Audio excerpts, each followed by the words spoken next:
There is this book I picked up a couple days ago. I have not gotten far in it yet, but I read something really interesting in it. The book is called Who Not How by Dan Sullivan. Have you heard of this, Tim? I see you nodding. Oh yeah, yeah. I read it. I read it about 6 months ago. So you probably know way more than I do, but I got probably like 10 pages into it and I'm like really captivated by this book. It's like really getting my attention and I'm really enjoying reading it.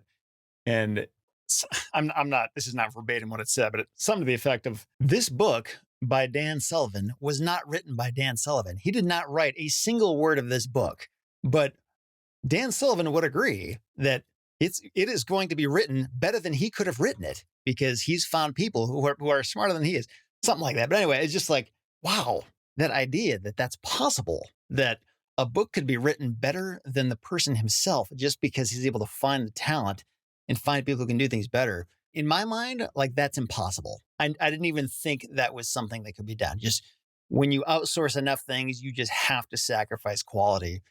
And when I saw it, it was like, whoa, like this just opens up a lot of doors. Like I have to now entertain that that is a possibility. The pushback though that I would give Seth, like you and me both have struggled like Oh yeah, a for lot sure. trying to find this infamous somebody who is like super high quality that we can outsource our life to. And I've never found him. So like that's the thing that I mean, I'm kind of the Debbie Downer over here, I guess, because I hear on paper, like you said in books and other people say that you can find super high quality ghostwriters and whatever. But when it comes to getting from what's inside my head out into the world, whether it's a video or an article or whatever, even though I'm not the greatest writer in the world, it still ends up being better when I first establish the foundation and then have it be edited by a professional editor. But I mean, presumably this book explains how this is done, and then I'm sure he's got a course in coaching and all kinds of stuff to say too. But, yeah, but $30,000.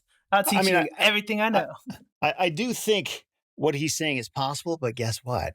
It's going to take hundreds of hours of you pouring yourself into other people so that they can do it too. This is not something you snap your fingers and find these people on some website with a click of a button, but I'm sure it is possible if you find people and nurture them and all this stuff.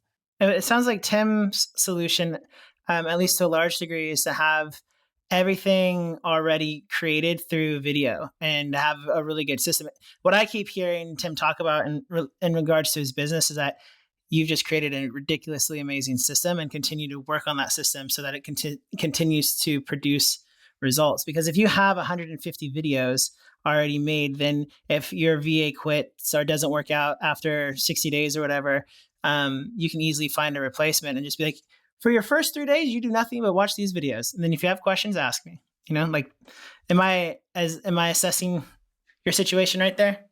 Yeah, pretty close. Again, with Who Not How. Again, I think part of it is definitely hard to find people, but also part of it is that most of us don't put any energy or effort into becoming someone who other people can work for. That's kind of a side note there. But yes, I do a lot of videos. I have I have a video on the standardization of communication. I have written out expected response times for each form of communication and how they should be responded to. I have written out an Excel spreadsheet with the normal forms of paperwork that are inside of a transaction, what the normal order is, how important they are, where they should be recorded, and a video on each one of those styles of paperwork. So it sounds really boring until you have to deal with stuff like that. I mean, one thing used to bug me a lot with my team was that I would make a post on something and then they would just go and do it, but they wouldn't notify me at all that they read it. And so now we have the standard of communication built there, and we know that, hey, if we comment or do something before 3 p.m., it has to be responded to the next day. If we do it afterwards, it can be responded to in the morning. And then I have that for email, for phone, and for text, and for our CRM. So it's a lot of work to do all that stuff. But again, you have to think of, for that other person, are they just not skilled at what it is? And that's a tough one to measure.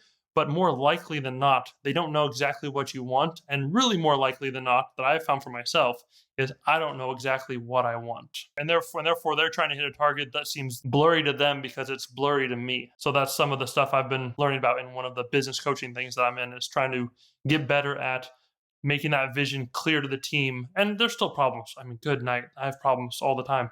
But making that vision clear to the team. So we're all going in the same direction. I was just gonna say that that thing you're saying about it's blurry to them because it's blurry to me.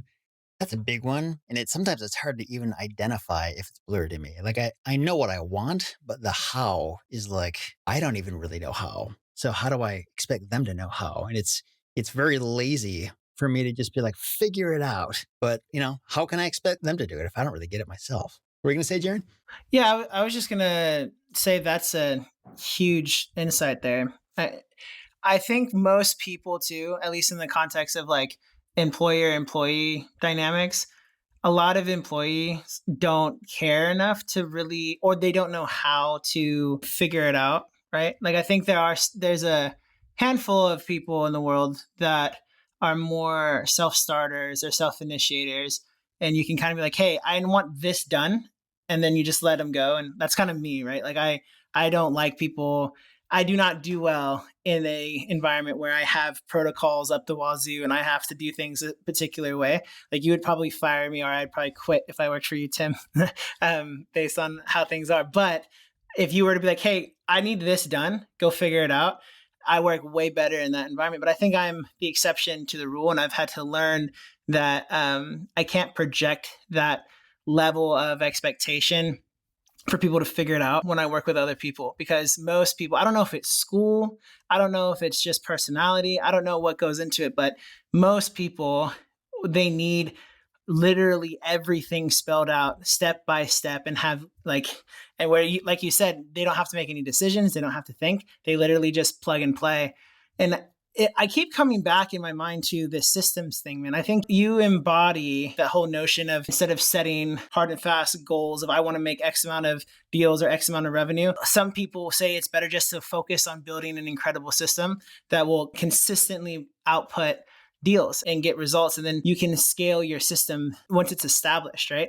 Systems, I feel like, are really the key to long-term success, because if you have a system that streamlined and works, it's going to eventually hit a tipping point where it's almost on autopilot and it makes deals whether you like it or not. It seems like that's what you're building, man. So it's getting there for sure. Like with my mailers too, I just choose where we're going and I do the data pull, and then I have VAs that scrub every item. I have VAs that format it. I have someone I train who does my pricing. So, and then I just review it and then I give them the go or no go. So as far as I'm trying to outsource mostly tasks, which is good, but eventually I will learn how to outsource more decisions. So this is up to a certain level. Because again, the whole saying, what got you here won't get you there. If you think about it like kind of a hill or a mountain, like when you just start, you just need boots, just hike. But then eventually you need gloves and a little bit of rope. And then eventually you need the full setup of everything. And it's just the progression of how things go and how you want them to go. I don't want to have a huge team, but I want my team to be able to do really good work. And now we're able to handle, 10,000, 12,000 letters a month pretty much going out there and able to flow decently well. And I'm also in the process right now, very painful, of changing my CRMs to a different one. Oof. What were you using and what are you changing to? From Trello to Follow Up Boss. Because with Follow Up Boss, this business, in my opinion, is 80% relationship, 20% the property.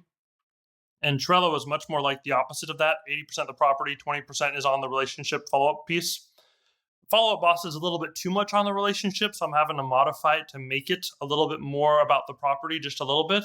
But the ability to have aggregated all of the phone calls, all of the emails, all of the texts in regards to one property in one spot will help me with one of my goals for the year, which is to make my business less fragile. Because right now, I don't want to have an extra staff member who just kind of sits around and just kind of waits for someone to get sick or go on vacation. I would much rather have, hey, so-and-so is going to leave for a week. Okay, where are they at in the conversation? When did they text the seller last? Oh, they sent them a text on Tuesday. Then we can pick it up right from there. We can continue the conversation. So it's not cheap. It's going to be about $5,000 for the year, which isn't terrible. But it will. I think it'll drastically help the team. Also, we'll be able to really easily build a buyer's list, which will be very cool. How far down the road are you on that? I was on a call with one of my employees at 7 this morning, getting that moved over. I'm feeling pretty close. My goal is to go live with that February 1st. Which is in 11 days. It's just for time. I figured out how to do checklists, which they call action plans. I figured out how to make them automatic, which there's a whole little automation system. And then I figured out some other things. So me and a friend of mine, we're both in land space, and he's doing his is kind of different, and I'm doing mine my way. But I think it'll help a lot once we get to that point where we can have all the emails, all the phone calls, all in one spot. Because right now Trello is great, but we have to have all these separate systems. And if someone was to leave, we would have no idea where they're essentially at. Even with, I have a 70, 75 point checklist kind of going through all the normal stuff to buy and sell a property. But so there's room for improvement. So that's what I'm doing. I just asked because Jaron just put together a pretty sweet review of Pebble, and it might be worth checking out. But if you're already halfway down the road, maybe not. But I can send you a video if you want to take a look at it. Sure. But, Sure, yeah. Block off an hour though. That thing's long.